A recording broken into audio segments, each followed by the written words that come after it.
Assalamualaikum warahmatullahi wabarakatuh. Alhamdulillah, alhamdulillahi rabbil alamin. Wa bihi nasta'inu ala umuri dunya waddin.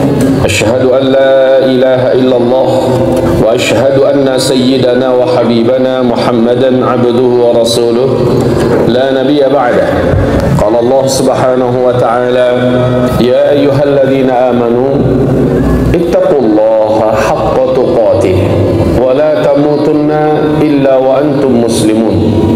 Wa qala ya ayyuhan nasu ittaqu rabbakum alladhi khalaqakum min nafsin wahidah wa khalaqa minha zawjaha wa batha minhuma rijalan katsira wa nisaa wattaqullaha alladhi tasaaluna bihi wal arham innallaha kana 'alaykum raqiba.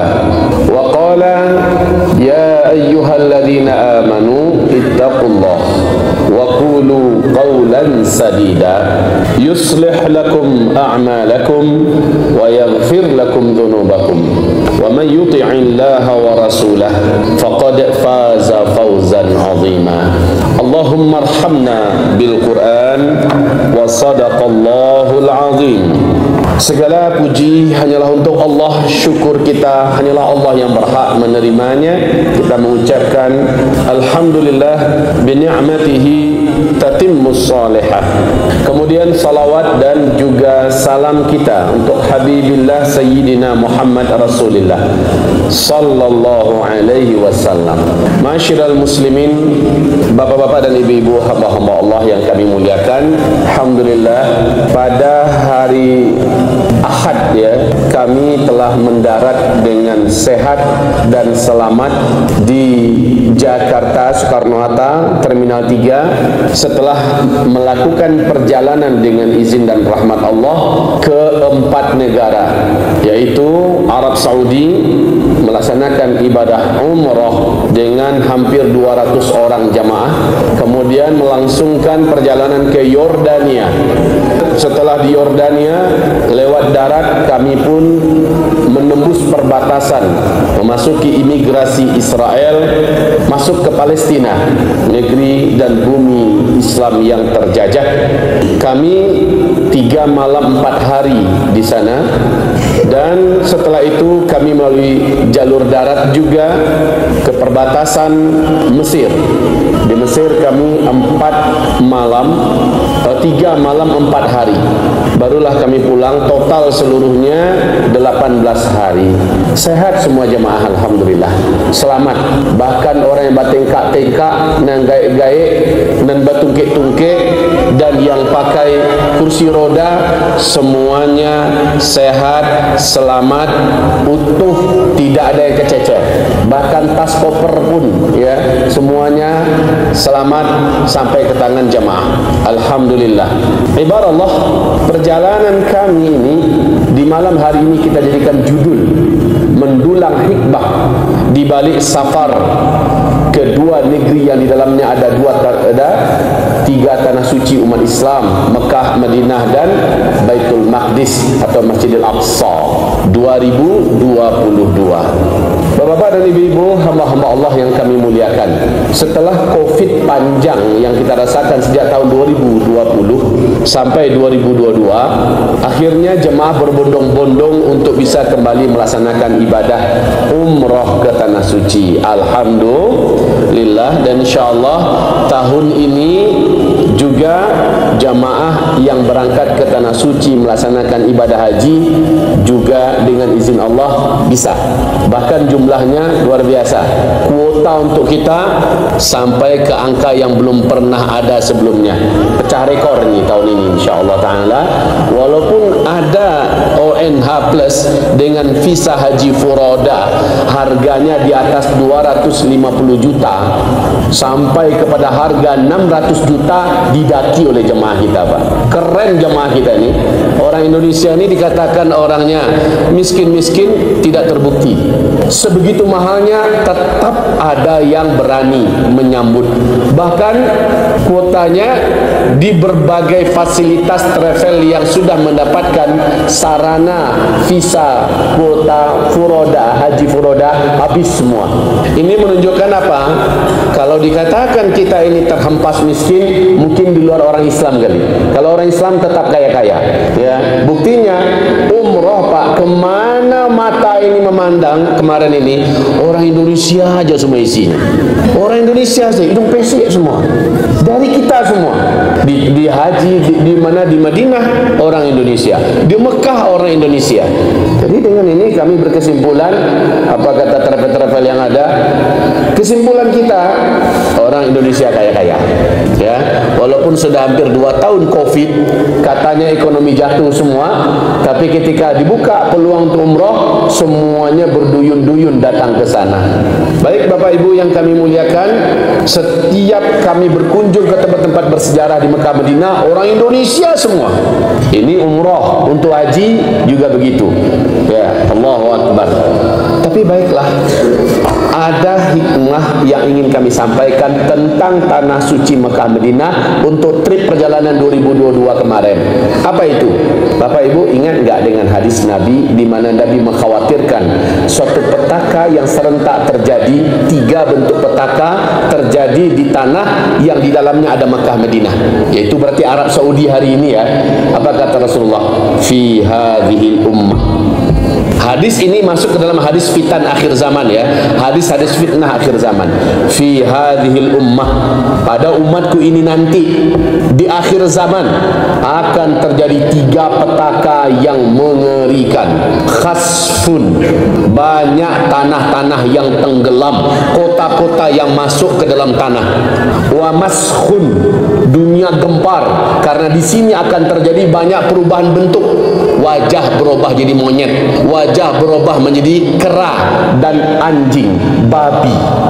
Wa qadhfun, dan hujan batu meteor dari langit.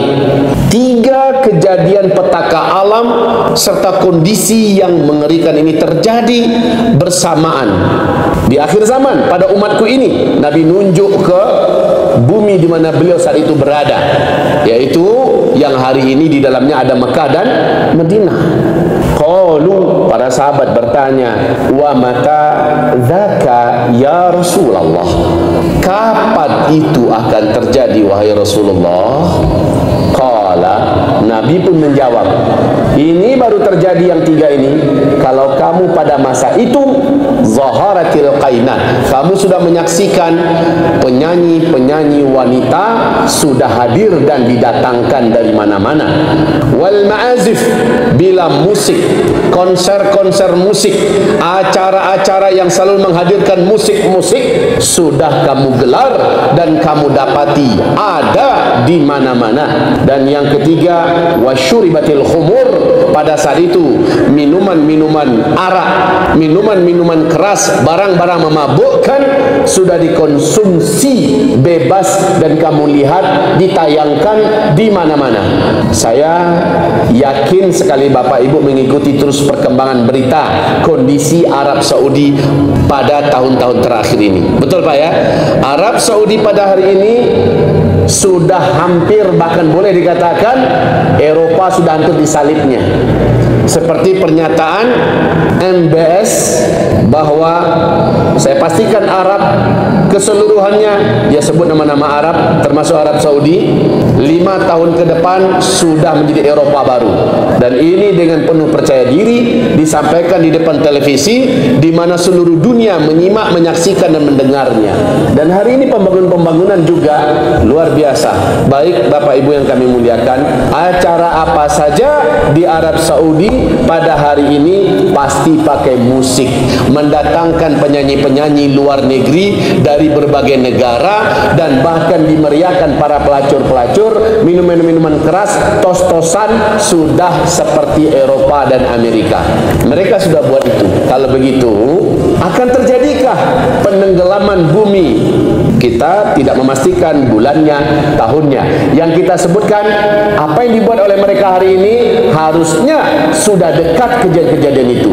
Kemudian maskhun, perubahan wajah. Badan masih badan orang, Pak, tapi kepalanya kepala anjing. Badan masih badan orang, tapi kepalanya kepala babi, wajahnya wajah babi, wajah kera. Siapa mereka? Siapa mereka? Maka saat saya baca dalam kitab yang ditulis oleh Syekh Dr. Muhammad Al-Mubayyab berkaitan tentang ensiklopedia akhir zaman, saya baca itu adalah kaum elit, orang-orang yang mewah-mewah, kaya-kaya, dan keluarga kerajaan di Arab Saudi pada hari ini. Mereka buat rumah-rumah bagaikan istana.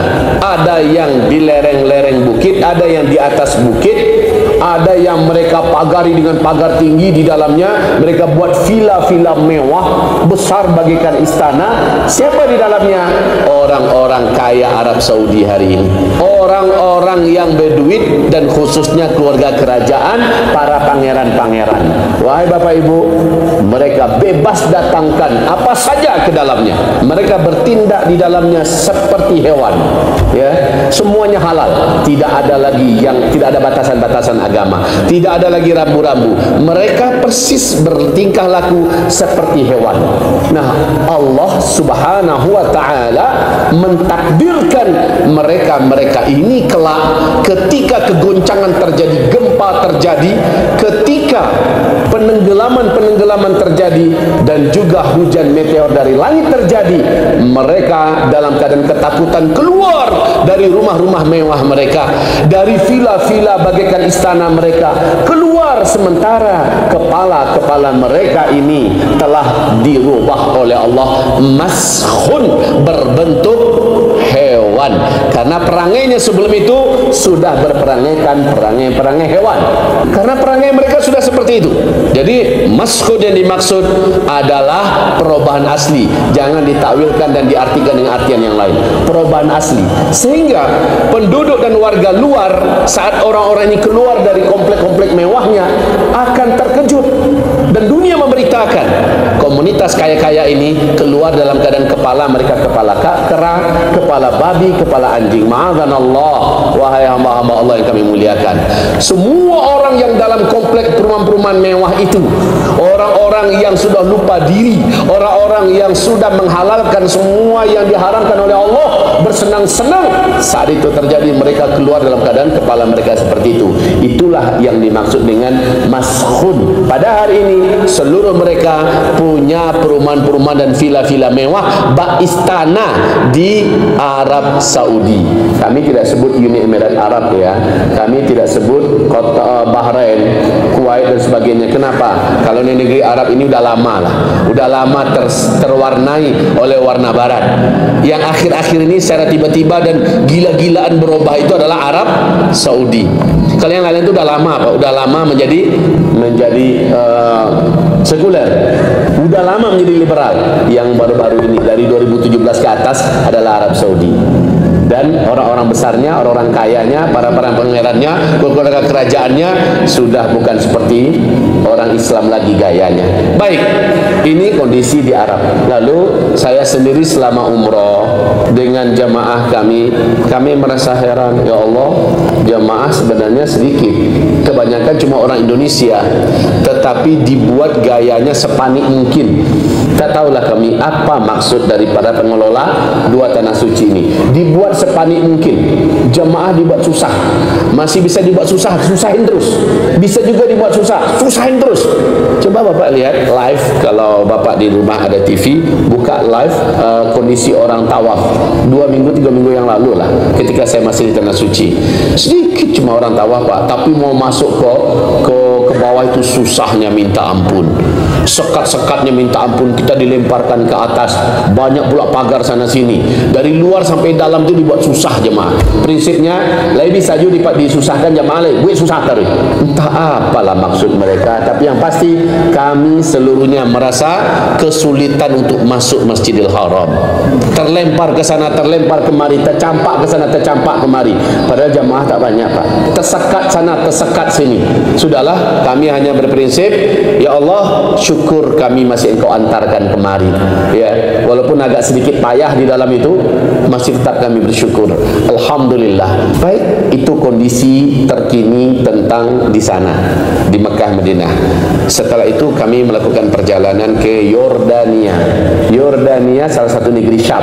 Negeri Syam itu ada 4 negara sekarang. Yang dulu adalah masing-masingnya kabupaten, ya, Kabupaten Suriah, Kabupaten Lebanon, Kabupaten Yordania, dan Kabupaten Palestina. Dulu kabupaten itu ketika Khilafah Islamiyah memimpin itu kabupaten. Yang provinsi mana? Syam itu satu provinsi. Jazirah Arab itu satu provinsi ketika Khilafah Islamiyah dulu, ya. Kemudian yang namanya provinsi kan nggak ada kita pakai paspor segala macamnya. Tapi sekarang dipecah-pecah menjadi berkeping-keping lalu dijadikan negara-negara sendiri.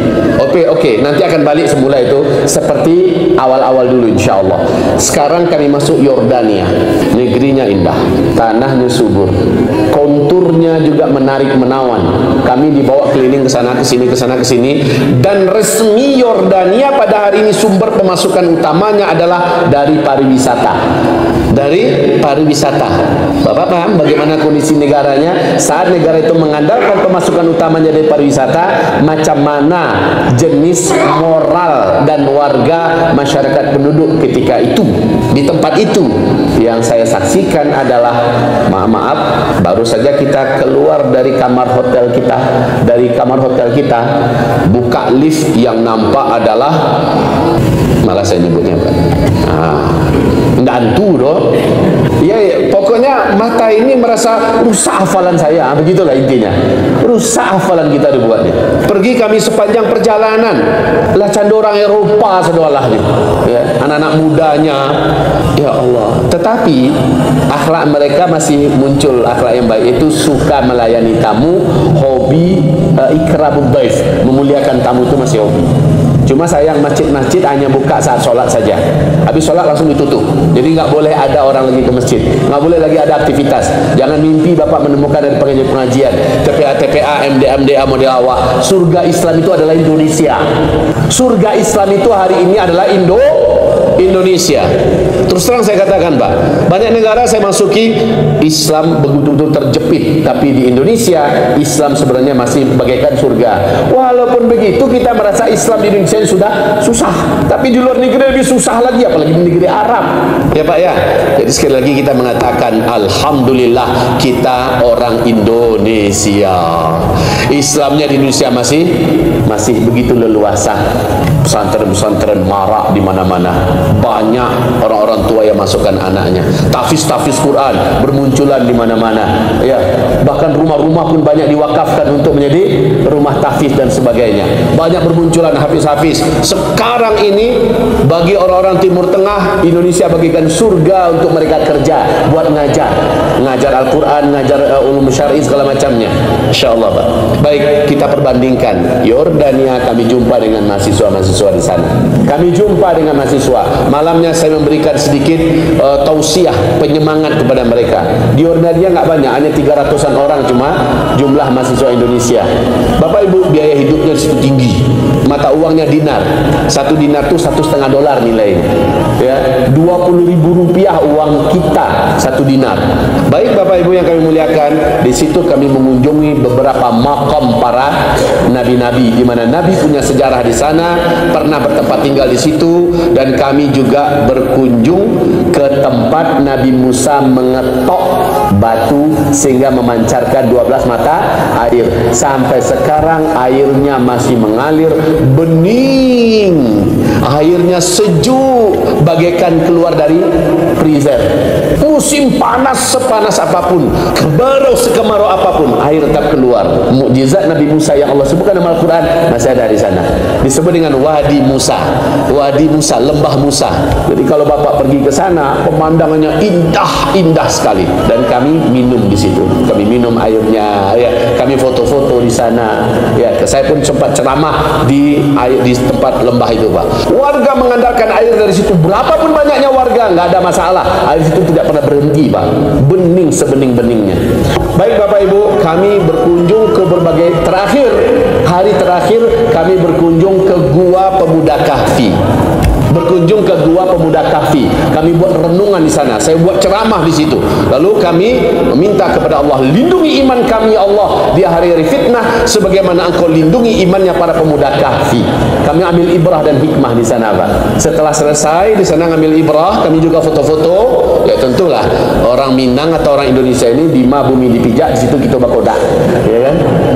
Tentu harus itu yang akan dilihat, itu yang akan diceritakan kepada kerabat keluarga kita. Selesailah kami di Gua Pemuda Kahfi, kami pun menuju ke perbatasan Palestina dengan mana ada Palestina lagi, maaf Pak ya. Jadi Bapak Ibu, sekarang Palestina itu boleh saya katakan 12% saja tersisa. Mungkin sudah kurang dari 12%. Ini Palestina. Ini laut Mediterania, ya. Bapak Ibu, sekarang sedikit sacil lagi yang tinggal Palestina itu. Sedikit lagi sisanya lagi. Ini sudah dikuasai Israel semua. Ini sudah dikuasai Israel. Jadi berapa sisa Palestina hari ini? Paling banyak 12%, mungkin dah 9 atau 8%. Itu pun Bapak-bapak, Ibu-ibu yang kami muliakan. Jadi dari arah manapun Bapak Ibu mau masuk ke Palestina, wajib melalui perbatasan yang dijaga ketat oleh imigrasi Israel. Ya, Bapak harus dapatkan visa dari Israel. Jadi masuknya kita ke sana, Pak, bangga mereka karena secara tidak langsung kita istilahnya ngemis minta visa dari mereka. Ya, orang Islam ngemis minta visa dari Israel. Tapi gimana lagi? Karena di sini ada Masjidil Aqsa, kita dianjurkan Rasulullah untuk berangkat ke sana dan sholat di situ. Mau tidak mau kita menunaikan hajat kita ke sana. Tahu tidak Bapak Ibu? Di dalam hadis Hasan diriwayatkan oleh Al-Bazzar, Al-Baihaqi, Rasulullah SAW bersabda, Nabi Sulaiman berdoa kepada Allah dengan 3 doa. 2 sudah Allah kabulkan, dan saya berharap yang ketiga semoga Allah kabulkan juga. Apa doa Nabi Sulaiman? Ya Allah, ketika Nabi Sulaiman selesai membangun Masjidil Aqsa, doa Nabi Sulaiman, ya Allah, berikan aku kekuasaan yang mana tidak pernah lagi sampai hari kiamat orang punya kekuasaan seperti kekuasaanku ya Allah. Dan Allah sudah kabulkan. Yang kedua, ya Allah, berikan aku hukum di mana hukum itu tegak seadil-adilnya dan aku menghukum dengannya, dan Allah telah mengabulkan. Yang ketiga, ya Allah, jadikanlah orang yang sholat di sini ketika dia sudah keluar dari sini, dia seperti orang yang baru terlahir dari rahim ibunya, bersih seluruh dosa-dosanya. Dan kata Rasulullah, saya berharap semoga yang ketiga ini pun telah dikabulkan oleh Allah. Jadi ini jangan salah-salah Bapak Ibu. Sholat kita di Masjidil Aqsa, niat kita dari sini mau ke Masjidil Aqsa. Siapa yang sampai di sana dan sholat di sana, keluar dari Masjidil Aqsa. Ini doanya Nabi Sulaiman ya. Dan Nabi mengatakan, saya berharap semoga doa ini juga Allah kabulkan. Orang yang keluar dari Masjidil Aqsa seperti baru lahir dari rahim ibunya, barasiah dari dosa, bersih putih dari dosa. Perlu penting kami sampaikan satu hal pada Bapak Ibu. Buya, di situ kan bahaya Buya. Orang kan perang berdarah-darah di situ Buya. Dan kondisi kita masuk ke sana mencekam. Nanti gimana kalau kita kena bom? Bagaimana kalau peluru meleset dan nyasar ke kita Buya? Bapak Ibu, kami sampaikan pembawa jamaah terbesar ke Masjidil Aqsa di Indonesia adalah Sabah Khidmah Mumtazah. Tiap bulan itu entah berapa kali dia buat jamaah, dan jamaahnya besar-besar, nggak pernah ada masalah. Sudah berapa tahun bawa jamaah, nggak pernah ada masalah. Bahkan ketika Covid kemarin saja dia masih bawa jamaah, nggak ada masalah. Wahai Bapak Ibu yang kami muliakan, kemarin jumlah kami 120 orang masuk Aqsa, nggak ada masalah. Kami semuanya aman, Pak. Bahkan ketika kami masuk Palestina, dalam keyakinan kami, selama kita sudah dikasih visa oleh Israel, berarti itu ada garansi aman dari mereka. Takkan kita diganggunya, Pak. Takkan kita dibiarkannya dalam cedera. Jadi kalau mereka tak kasih visa pada kita, itu pertanda akan gaduh. Tapi selama mereka kasih visa, berarti aman. Itu aja kuncinya. Toh jamaah dikasih visa oleh Israel, berarti tidak ada masalah. Masuk kami ke Masjidil Aqsa, ke kawasan Baitul Maqdis, kok hati itu maaf ya Bapak Ibu ya, lebih tenang daripada masuk Masjid Nabawi, lebih tenang daripada masuk Masjidil Haram. Tenang, setenang-tenangnya, nggak bisa lah kami katakan, Pak. Semua kami sepakat mengatakan, kok nyaman betul hati masuk ke Masjidil Aqsa ini ya, ke Baitul Maqdis ini, nyaman sekali Bapak Ibu. Rasa nggak mau keluar kita dari situ. Padahal kalau masjidnya mewah lah, Masjid Nabawi lagi, mewah lah Masjidil Haram Mekah lagi. Tapi ketika kita masuk ke sana, nyaman sekali Bapak Ibu. Jadi kalau begitu gimana? Niatlah wahai hamba-hamba Allah, berangkat ke sana. Kita umrah udah berkali-kali dah, ya. Niat berangkatlah ke sana. Insyaallah taala Februari 2023, kalau saya masih hidup, kalau saya masih sehat, kalau masih diizinkan Allah, kami sudah bertekad, berazam bawa lagi jamaah untuk menapak tilasi Isra Mi'raj ke Masjidil Haram dulu, langsung ke Masjidil Aqsa. Februari itu kan pas Isra Mi'raj itu, ya. Nah, kita akan bawa lagi jemaah. Kalau Bapak Ibu ingin merapat, ingin bergabung, dari sekarang niat. Saya bawa istri, saya bawa anak, saya bawa keluarga, saya bawa, ayo bersama-sama berangkat nanti. Wahai hamba-hamba Allah yang kami cintai, yang kami muliakan, di Palestina kami mengunjungi berbagai tempat yang sudah terjepit ini. Bapak, Ibu, berita baik. Ucapkan alhamdulillah dulu. Bapak, alhamdulillah, tanah Palestina dijajah, alhamdulillah, lalu aja Allah. Nah, begini Pak, Bu, beritanya ya. Ini kan sudah dikuasai Israel semua. Semua kawasan yang dimasuki yang sudah dijajah Israel ini, semua kawasannya sekarang Pak, elit semua, dibangun sejadi-jadinya oleh Israel. Jalan rayanya saja 4 jalur, lebar-lebar, kelasnya kelas tol standar internasional, mewah-mewah. Kawasan-kawasan yang sekarang sudah diduduki oleh Israel mewah, bangunan-bangunannya standar terkini. Rumah-rumah penduduk untuk keluarga Israel yang mereka bangun jutaan, dan itu seperti di Chevron, Pak. Chevron, rumah-rumah minimalis ala terkini ya, rumahnya rancak-rancak, pembangunannya sejadi-jadinya. Sementara rumah warga penduduk asli digusur, diratakan dengan tanah dan sebagainya. Masalahnya begini wahai Bapak Ibu, ada rencana besar dari Allah Subhanahu wa taala. Ketika kita masuk ke kawasan-kawasan yang masih dikuasai oleh otoritas Palestina, itu kawasannya jalannya bolong-bolong, rusak-rusak, nggak diperbaiki, bangunannya masih tua-tua, listrik payah, air susah, dan kehidupan warga masyarakatnya pahitnya luar biasa. Mereka betul-betul mengandalkan orang-orang asing yang masuk ke Palestina dan berkunjung ke daerah-daerah mereka dan belanja dengan mereka. Itu yang mereka harapkan, Pak. Jadi datangnya kita ke sana, itu adalah penjamin hidup buat mereka. Mereka nggak mau minta-minta begitu, Pak. Tapi mereka manggalehnya, balilah galeh kami, Pak. Dengan kita beli itu nyambung hidup mereka. Jadi Allahu Akbar, kedatangan kita sebenarnya sangat menolong bagi mereka, Pak. Kita nginap di hotel mereka. Ada pemimpin Palestina punya hotel, walaupun standar hotelnya untuk bintang 4 di negeri yang terjajah. Ya paham saja Bapak, bintang 4 di negeri terjajah apa bentuk ya. Dan itu hotel terdekat dengan Masjidil Aqsa, jaraknya 750 meter. Ya, tapi itu penghasilan mereka. Kita belanja dengan mereka, Pak. Itu pemasukan mereka. Mereka tidak ada lagi yang belanja kecuali orang-orang Muslim yang datang ke mereka, berkunjung dan belanja dengan mereka. Maka dengan ini tujuan kita kita double. Tujuan kita adalah sholat di Masjidil Aqsa untuk mendapatkan kesucian bagaikan lahir dari bayi dari rahim ibu kita. Yang kedua, tujuan kita membantu saudara muslim kita dengan cara belanja di sana. Ya, niatkan belanja. Dan nggak usah tawar-tawar, Pak.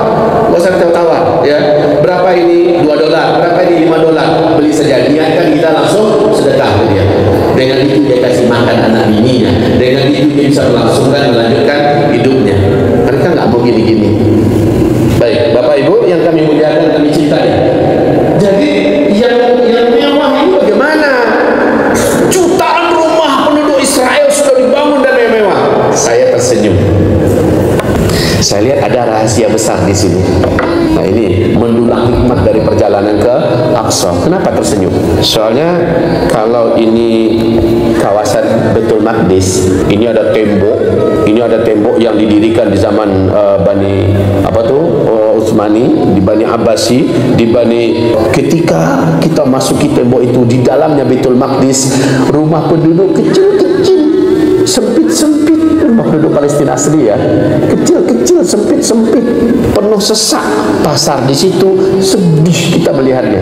Awal-awal saya pikir dulu 2019 waktu datang ke sana, kalau kita hijrah kemari, kita tinggal di mana ya? Kan di dalam hadis-hadis Nabi mengatakan Syam itu akan menjadi bumi hijrah di akhir zaman. Allah berfirman, "Hai Syam, aku jadikan engkau sebagai bumi hijrah. Hamba-hamba terbaikku di muka bumi akan aku kumpulkan kepadamu. Aku akan keluarkan darimu orang-orang yang tak baik dari hamba-hambaku." Lalu ketika Abdullah ibn Rawahah mengadu kepada Rasulullah, "Ya Rasulullah, kemana engkau suruh kami hijrah nanti di akhir zaman? Ketika fitnah melanda di seluruh dunia." Nabi berkata, "Pindahlah kamu ke Palestina. Hijrahlah kamu ke negeri Syam, Palestina." Ketika Baitul Maqdis dikumandangkan di sana khilafah Islamiyah, negeri yang paling aman di seluruh dunia adalah Baitul Maqdis, Palestina, negeri Syam. Hijrahlah kamu ke sana. Kalau begitu, kita tinggal di mana? Bagi saya kesimpulannya, Allah sedang suruh orang Israel sekarang, bangunlah untuk pusat peradaban khilafah Islamiyah di akhir zaman. Rumah-rumah yang mereka bangun hari ini, besok akan menjadi tempat rumahnya orang-orang beriman yang hijrah ke dalam. Faham Pak? Mereka bangun rumah mewah, banyak jutaan. Mereka buat jalan, mereka buat infrastruktur, gedung-gedung, mereka buat jembatan, airnya segala macamnya, mereka buat semua. Itu dirancang oleh Allah untuk persiapan pusat peradaban khilafah Islamiyah di akhir zaman. Negeri teraman saat itu adalah Palestina, kata Rasulullah. Seluruh dunia sedang kacau, sedang perang, sedang gempa, sedang bencana, sedang petaka, sedang mengalami fitnah-fitnah. Maka negeri yang teraman di akhir zaman adalah Palestina. Allah, saya lihat sekarang orang Israel sedang berlomba-lomba membangun, rancak-rancak, bangun taruhnya, bangun terus, ya, terus bangun. Asa an takrahu syai'a wa huwa khairul lakum. Mungkin kamu membenci sesuatu pada dia adalah baik untuk kamu. Wallahu ya'lamu wa antum la ta'lamun. Allah tahu sementara kamu tak tahu. Jadi Allahu Akbar. Saya lihat sepanjang perjalanan saya di tepi pantai Laut Hitam, Laut Mati. Sepanjang perjalanan saya di mana di terusan Suez, ya, di daerah terakhir perbatasan, mewah semuanya. Saya katakan, tak apa, ini nanti pusat peradaban khilafah Islam di akhir zaman. Rumah-rumah hebat yang mereka bangun, ini tempat hijrah, rumah-rumah hijrahnya orang-orang yang hijrah ke Palestina di akhir zaman. Tapi syaratnya pantaskan diri kita menjadi hamba Allah yang terbaik, sehingga Allah undang nanti kita. Berarti Bu ya, ketika itu masih adakah teknologi? Insya Allah masih bisa kita terbang ke sana. Insya Allah ketika Nabi menyuruh kita hijrah ke Palestina, berarti fasilitasnya pasti masih ada saat itu. Bagaimana kalau kami nggak ada duit Bu ya? Wahai Bapak Ibu, bukan duit yang bisa mengantarkan kita ke sana. Kalau Allah sudah panggil, Allah kasih kita sarana, Allah kasih kita kemampuan. Yang penting pantas nggak kita menjadi ahli negeri Syam di akhir zaman. Kalau pantas, maka Allah pasti akan panggil kita. Cuma ya dari sekarang, kalau Bapak Ibu punya rencana, dari sekarang cicil nabung. Kalaupun nggak bisa nabung di rumah, udahlah nabung. Setiap infak sedekah kita, ya Allah, ini tabungan hamba untuk ke Palestina nanti. Bila di zaman kami ini yang kau maksud, ya Allah, bila di zaman kami nanti Imam Mahdi muncul, ya Allah, bila di zaman kami ini nanti khilafah Islamiyah diumumkan di Baitul Maqdis, ya Allah, panggil kami kami ke sana, dan ini tabungan kami. Setiap kali Bapak berinfak, setiap kali Bapak Ibu bersedekah, apalagi untuk Palestina, ya Allah, ini tabungan hamba, nanti berangkatkan hamba ke sana. Gitu Pak. Kita transaksinya transaksi iman ini dengan Allah langsung. Setiap nabung kita di masjid jami di mana kita berada, ke pondok pesantren, kalau ke tahfiz, ke mana-mana, ingatkan, ya Allah, hamba niatkan ini untuk biaya hamba berangkat ke saat hari itu datang Pak, Allah panggil kita. Kenapa? Menurut Allah tabungan kita dah cukup. Maka hari ini saya yakin Bapak pasti rajin sedekah, rajin Bapak nabung di masjid, ya, nabung di tempat panti asuhan, di pondok-pondok pesantren, ke lembaga tahfiz dan sebagainya. Niatkan itu untuk tabungan kita ke Palestina. Begitu Bapak Ibu. Dan itu rahasia. Tempat yang sudah mereka bangun sekarang itu persiapan. Umranul Maqdis kharabu Yathrib. Saat khilafah Islamiyah diumumkan, negeri yang paling aman di dunia adalah Baitul Maqdis, yang ada Baitul Maqdis di dalamnya. Kemudian saat itu Madinah sedang chaos, sedang kacau. Makkah dan negeri-negeri lainnya kacau. Maka yang aman cuma di situ Pak. Indonesia kacau enggak? Insya Allah. Lalu kemana kita? Udah jelas kok. Satu-satunya negeri yang direkomendasikan oleh Rasulullah nanti adalah Syam. Baik Bapak Ibu, hamba-hamba Allah yang saya cintai, sekarang Palestina tidak ada hentinya dalam kekacauan, penjajahan, ribut semacamnya. Nanti gantian, dunia yang sedang ribut, mereka yang seaman-amannya, ya, mereka yang semakmur-makmurnya. Dan saya melihat Pak, Palestina itu sepanjang perjalanan saya tempuh, se-Palestina itu kami tempuh, kami juga termasuk kemarin ke Danau Tiberias, ke kebun kurma, ke Baisan, ya, kami menelusuri tempat-tempat akhir zaman. Sepanjang perjalanan kami lihat dia rancaknya Palestina, kalau ya Allah, udaranya lama, airnya rancak, tanahnya subur, pemandangannya indah, rancaknya Palestina, kalau ya Allah. Begitu Pak. Itu pusat khilafah Islamiyah di akhir zaman. Ternyata sekarang sedang gila-gilaan dibangun oleh Israel. Rancak. Maka saya mengatakan thanks for Israel. Terima kasih untuk Israel. Kenapa? Mereka sudah membangunkan hari ini segala sarana dan prasarana untuk peradaban Islam di akhir zaman. Kan itu kesimpulannya. Cuma masalahnya, kita ini layak nggak? Kita ini pantas nggak? Kalau kita merasa mau, maka layakkan diri kita.